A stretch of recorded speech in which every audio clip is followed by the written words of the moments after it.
to The Truth in This Art. I am your host, Rob Lee. Thanks for joining me. Thanks for listening in. Today, I have the privilege of being in conversation with the founder and the boss lady of 10th Ward Distilling Company, producer of all kinds of spirits like gin, whiskey, and absinthe, and also canned cocktails. Please welcome Monica Pearce. Welcome to the podcast.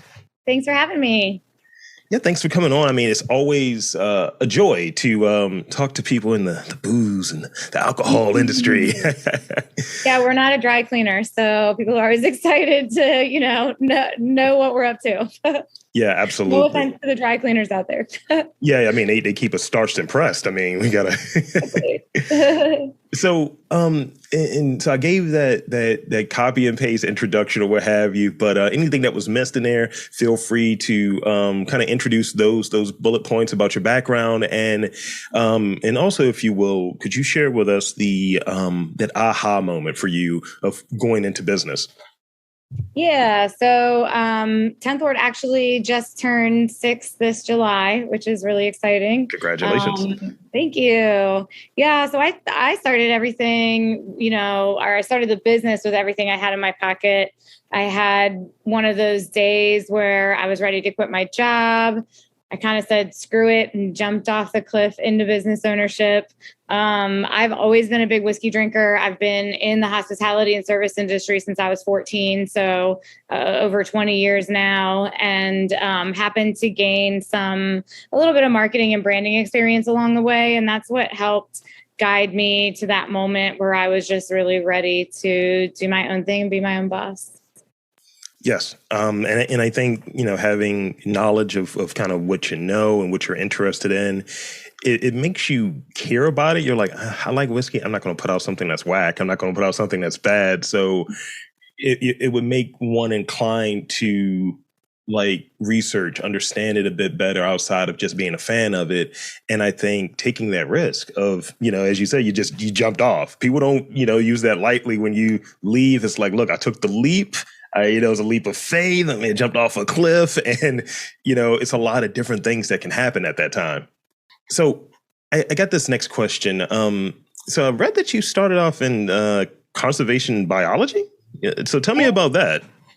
Yeah, so I actually used to be a scientist. That was my passion. That's what I wanted to pursue. I got my undergrad in environmental science from the University of Maryland, and then continued on to focus on natural resource management with a master's at Virginia Tech. But I mostly was specializing in working with endangered species in developing and tropical areas. So I had a pretty cool gig.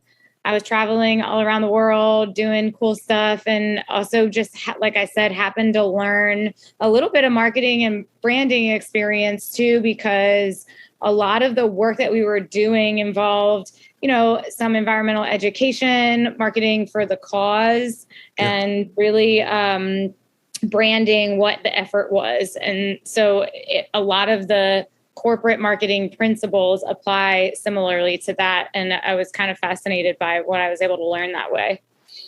Yeah, it's great to be able to have either, some people say transferable, but being able to have stuff that seems like very distant from what you're doing. And it's like, for instance, one would think you have a telecom background. You went to school for this. It's like, I went to school for business and I'm a data analyst by day.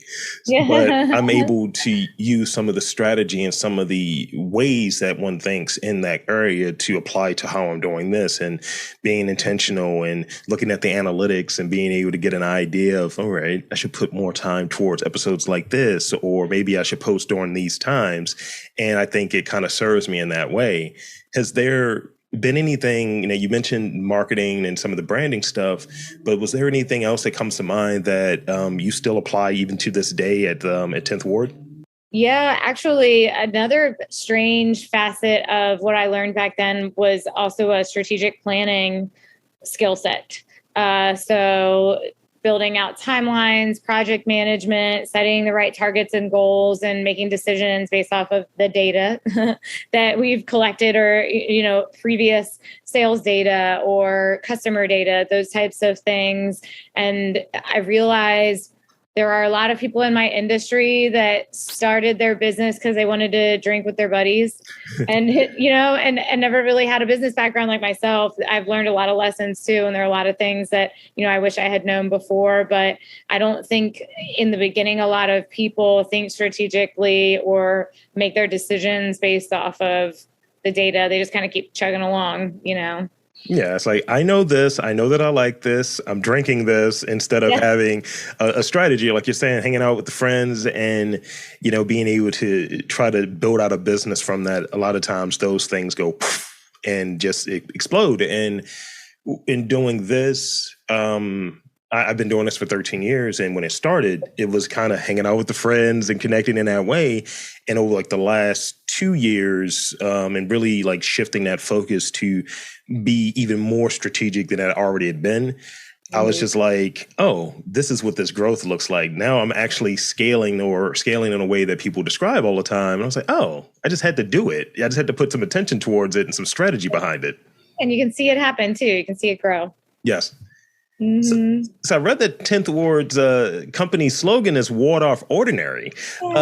Could you share the process of cultivating ideas and letting your imagination run wild? Yeah, it's funny. People ask us all the time about where we get our recipes and our thoughts from. And, Ward Off Ordinary has been really the backbone since the beginning of the mission and the strategy and what direction we go in regards to creating unconventional products. And it's funny because it really sometimes happens from a mix of things. Us sitting around and having a couple of drinks and a genius idea pops into your head, or, you're in the shower and you're like, wow, I never thought that Pearce, cinnamon, and chicory would go together in a gin, but we're going to try it.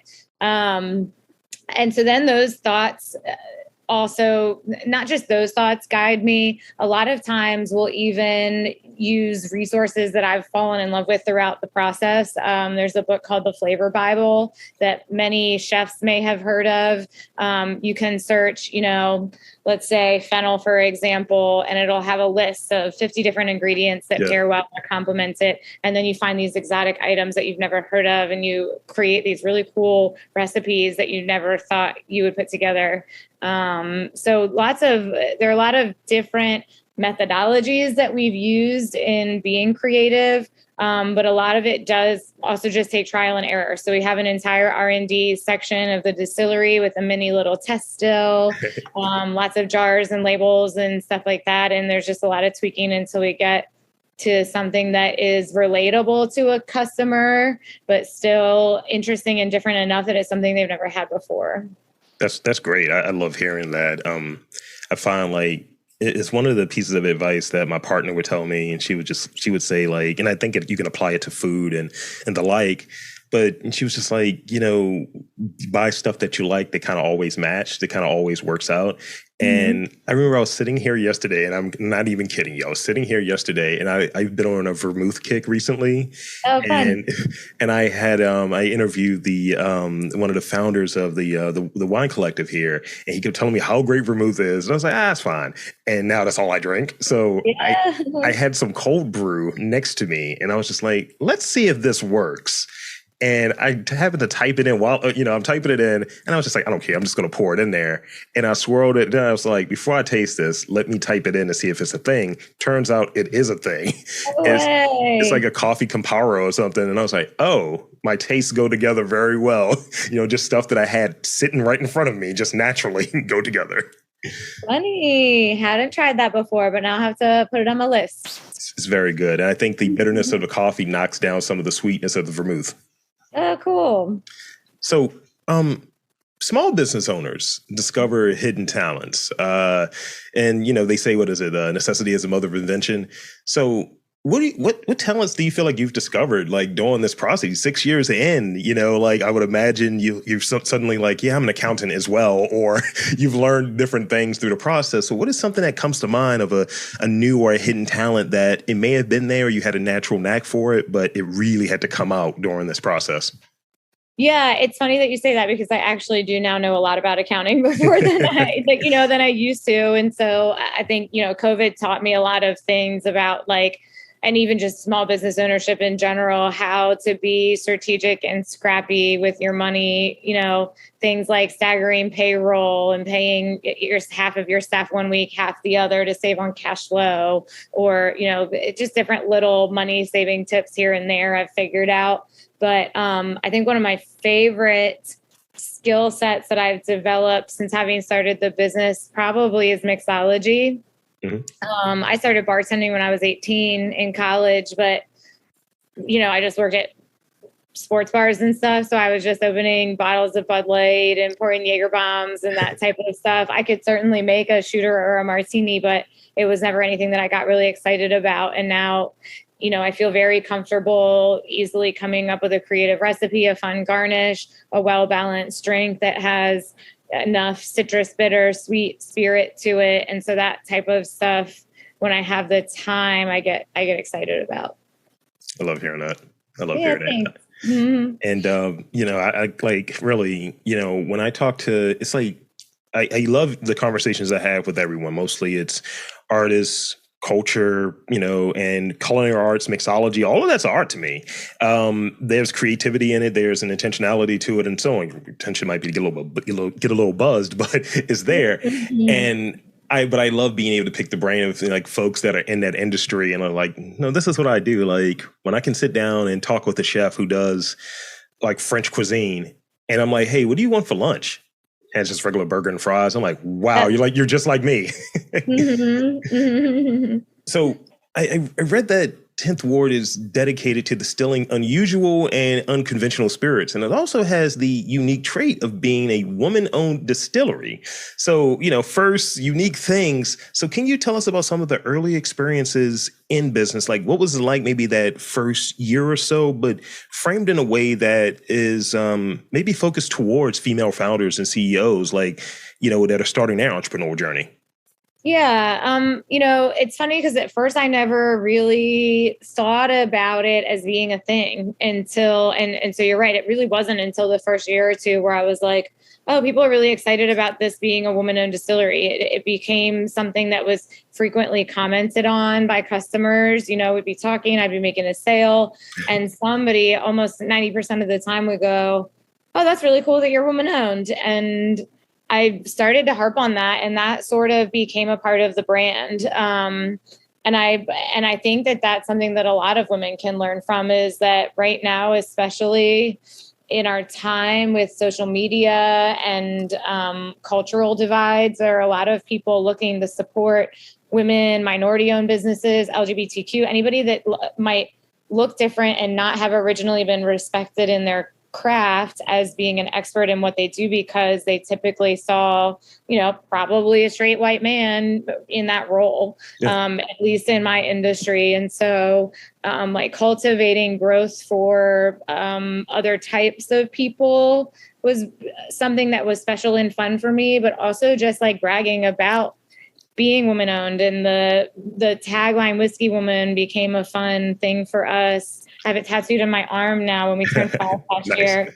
Yeah. And sometimes we'll put it on t-shirts and stuff. And I realize even just like having that part of the business has brought people in the door. They see that advertisement on our label. It helps them make the decision that they're going to purchase that over something else. It helps with SEO. So if somebody's searching for women-owned businesses in Frederick on Google, we'll be one of the first ones to come up because we put it all over our website. So there are a lot of aspects of that I didn't realize would help me leverage what we do. And now we use it a lot. Mm. That's great. And and I must comment on that's a really big piece of it. And that's one of the reasons why I wanted to reach out and do this interview, because it was like, no, this is a unique story. I was like, I'm a person who partakes of the whiskey and partakes of, fine wine and spirits, as it were. But seeing that as a extra bullet point, I was like, no, I want to support that, especially because it's local as well. And the other cool thing about it, I dig your branding. Like the branding really much, it pops, the label pops. And I'm a person that I'll go to our liquor store. I'll go to a liquor store near me, and I'll be in there for 20 minutes just looking for a beer and leave with the same beer I always do. But I'm looking around, I'm exploring, you know? It's fun. And I'm all about the packaging. I'm all about the consistent brand. Like, I always want it to look like it came from the same place, but then look a little different. So it's fun and pops and has its own color and its own imagery, you know? Yeah. So I got two more real questions, and then I got those rapid fire questions I told you about a little bit earlier. All good. So I think we always, in that same vein of kind of advice oriented sort of dialogue, could you recommend a book or maybe a talk, a TED talk or something that has had maybe a profound influence on your career, and how did it influence you? Yeah. Am I allowed to say bad words on this podcast? Sure, why not? Okay, it's the title of the book, so it's all in context. One of my favorite books that I read early on that really helped out a lot, and I'm glad I ended up having read this before COVID, is called The Subtle Art of Not Giving a Fuck. Oh, yeah. And, you know, I don't even think I read through the whole thing. I think the concept was just a lot of reminders of like the things that happen that are out of your control you can't stress about. And, you know, that happened to me a lot in the beginning. I would be like, you know, an ice machine would break down or a forklift or something. And I would think like, okay, I don't have the cash to fix this right now, but we need it to run production. And if we don't run production, then we can't sell things and we can't pay our employees. You know, I would have a lot of those panicky moments, and it really would affect my stress levels. And then, you know, I think reading that book, it just kind of clicked for me, and it made me realize that I can't change the past. I can't go back in time. So why stress over those things that have happened? Instead, just accept it for what it is, figure out how to fix it and move forward, you know? I own that book. So yes, I definitely get it. You get it. And I think, you know, when you're in a spot, whether it's being an entrepreneur or whether it's being an artist, when you're doing something that's very much you're working for yourself, it's hard not to get caught. It's hard not to like, all right, this is against me. The universe is against me. And sometimes you just have to let certain things go. And I go back to early on and doing this podcast, I used to do all of the editing for myself. And you know, and I was really good at it to a point, but I would spend maybe twice as long as the recording is to go through and edit it. So I'm cutting out I'm being perfectionist about it. And I'm like, it's killing the natural flow of the conversation. It's taken away from what it is. It's taken away that energy or that spirit that's in it.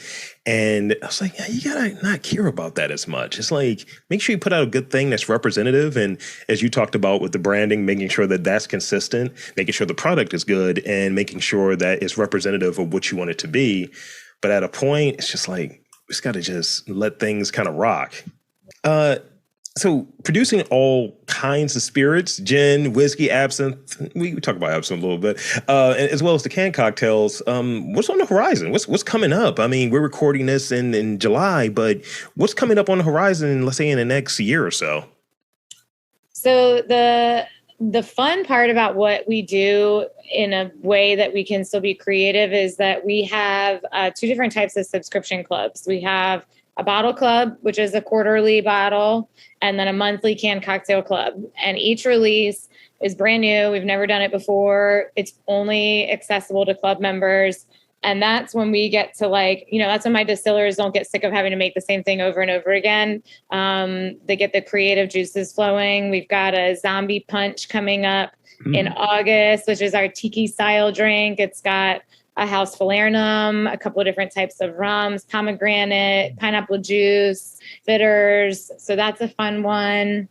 We're going to do a wheat whiskey aged in maple, in barrels that have maple syrup aged in them. That'll be our fall release for the bottle club. Yeah.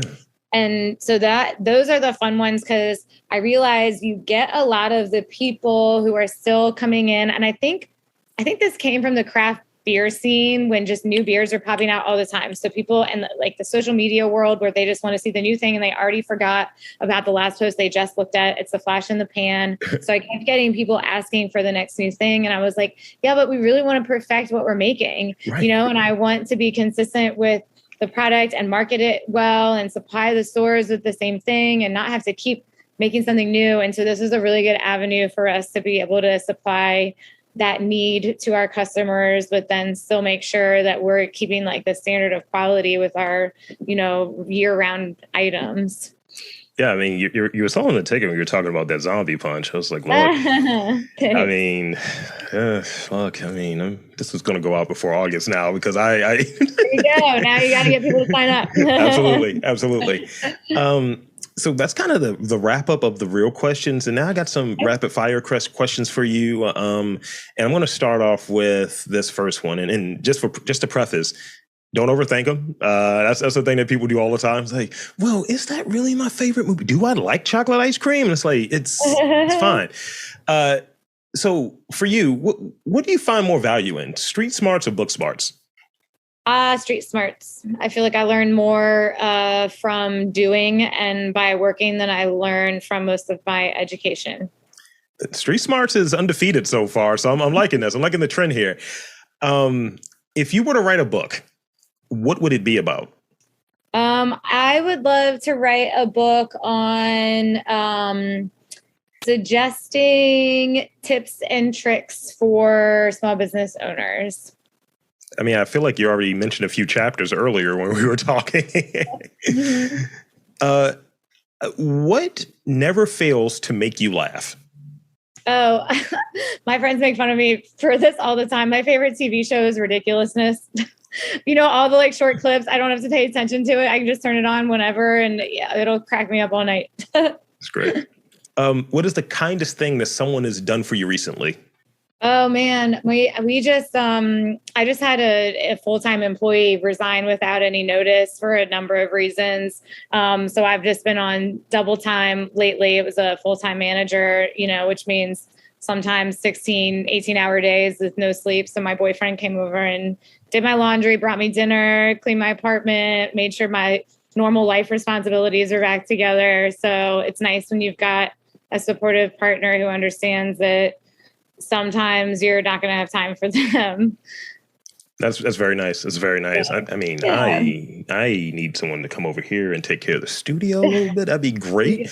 This green screen is doing wonders. It's helping me out right now. It's just cats around here. It's just all types of nonsense going on. Lastly, what is your favorite cocktail to make? I mean, like, you have a chance, every now and again, you say, when you have the time, you touched on that a little bit earlier. What's your favorite cocktail to make? Everything is available, full bar, everything is available. What's your favorite one to make? I'm all about the old fashioned because it's the perfect way to highlight a delicious spirit. And especially if you're looking for a cocktail, add a teeny bit of, sweetness and bitterness to complement that. But I'm all about like being able to taste the base spirit of the drink and enjoy that. Nice. I am a big fan of old fashions. And they get the cute ice cubes, right? They always have the unique ice cube. Yeah. We do the big square guys. They're cool. They fit the glass perfectly. That's dope. So that's pretty much it. That's all of my questions for today. But I want to thank you for coming on to this podcast. And I want to invite and encourage you to tell the fine folks where to check you out and 10th Ward Distilling Company. So the floor is yours. Awesome. Yeah. So we're based out of Frederick, Maryland. You're welcome to visit what we call our cocktail lab and tasting room downtown. That's where you can try the full suite of everything and our delicious drinks.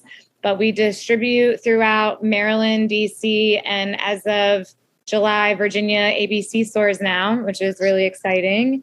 And lastly, if you are a resident of Maryland and DC, we also ship to those regions. So you can always purchase something delivered right to your house.